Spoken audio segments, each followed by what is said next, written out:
In front of me is Motorola Edge 60 Pro, and today I would like to show you how you can turn on and use keyboard Clipboard.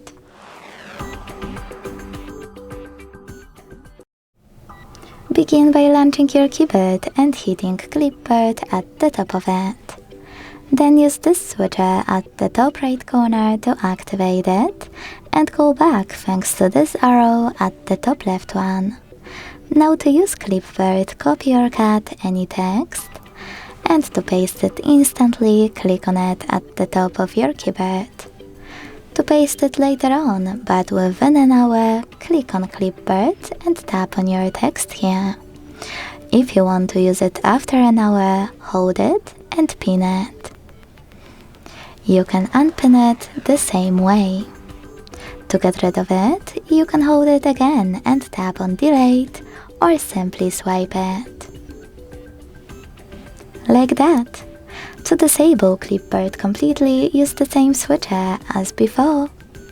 Thanks so much for watching. If you enjoyed this video, leave a like, comment and subscribe. Bye!